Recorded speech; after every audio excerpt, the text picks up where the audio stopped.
Hello there. Today we are going to drop a phase line. I'm Kelly Harris, a licensed and board certified behavior analyst.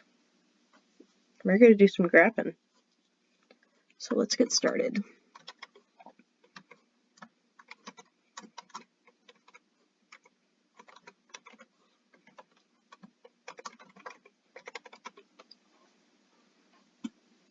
So we all know that a fancy graph always has some color going on here. So let's do it. We are going to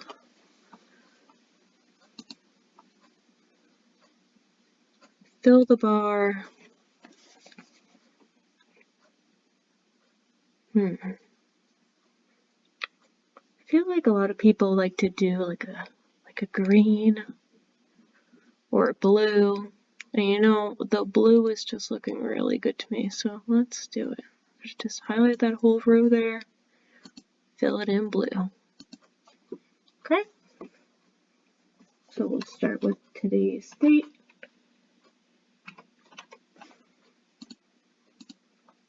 Click this little square here, and we're going to drag it all the way down.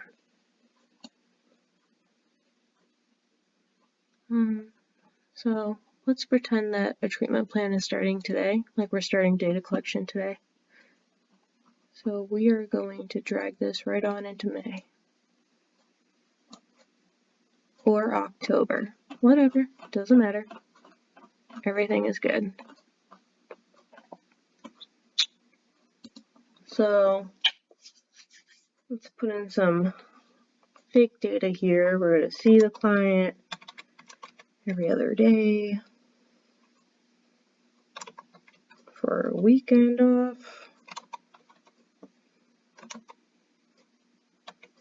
Oh.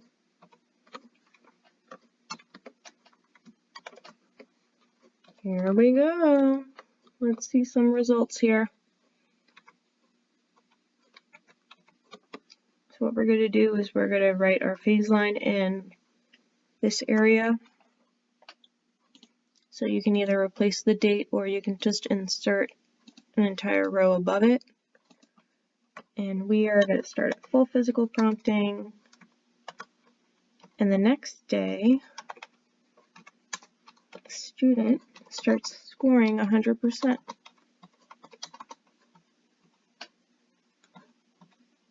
Five consecutive sessions above 80%. And the student is ready to move up to light physical. Actually, I'll undo that. I'll insert a row above.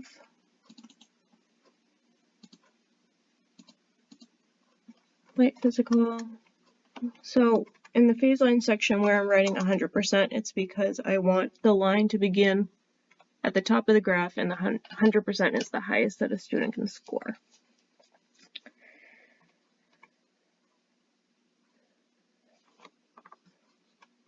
The student's doing pretty well. Okay, and they start heating up.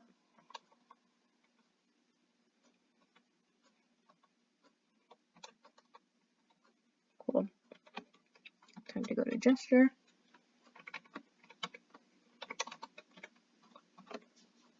And they're having a hard time. Okay, you got the idea. Our fake data is entered. So we're gonna select A, B, and C, all starting at 1, drag it all the way down. We're gonna do 6 months out. So that's 6 months worth of data right there. We're gonna insert a line with markers graph. Okay. Next, we're gonna make this graph pretty. All right, see you soon. So the first thing we're gonna do is get rid of the legend.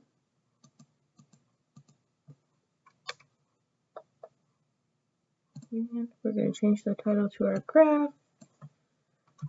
Let's say this is folding data. It's a little bigger for you guys. Okay.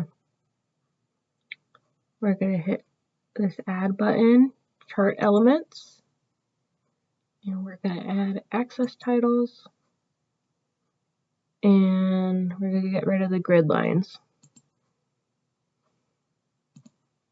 All right. Dig.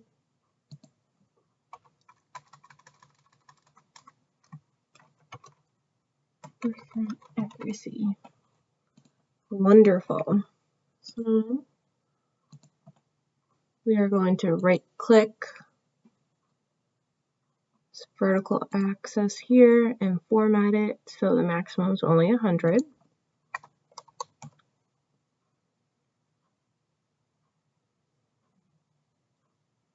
And there's two ways you can go about this.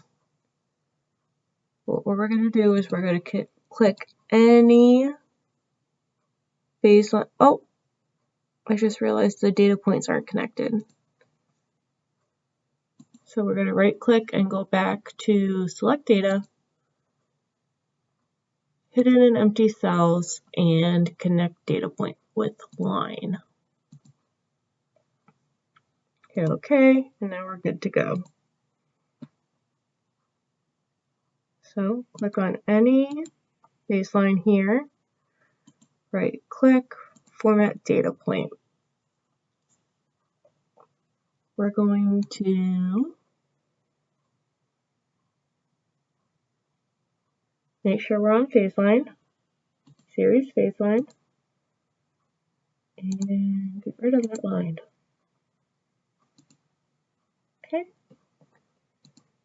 Click the data point again, and what we're going to do is we're going to add an error bar.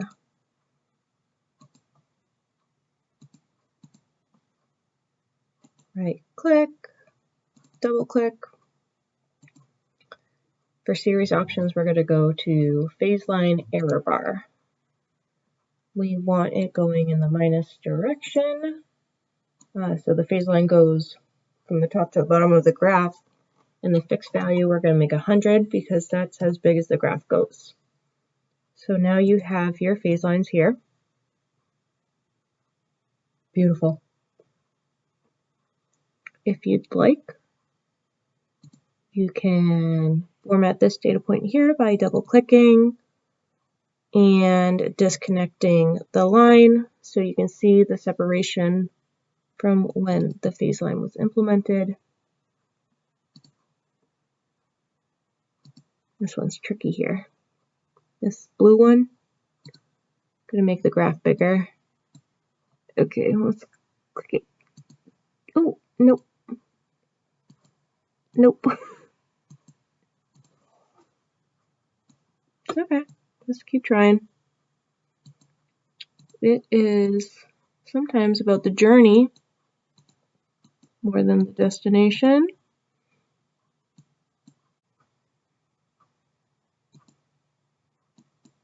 Oh, I got it. Okay. Double click. Oh no.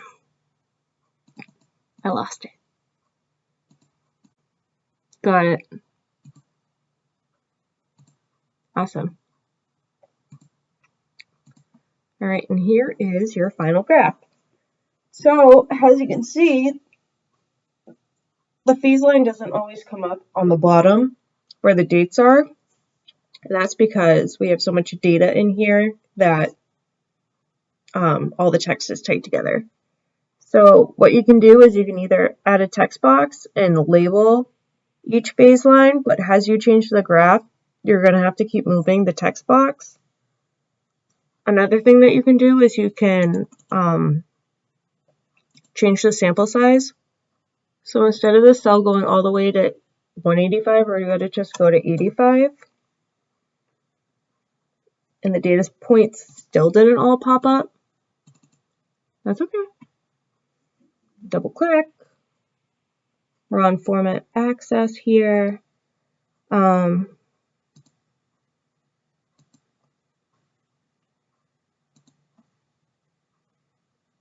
If we go to intervals of 1 instead, all the phase lines pop up. All right. And that's how you drop a phase line. Have a great night. Bye.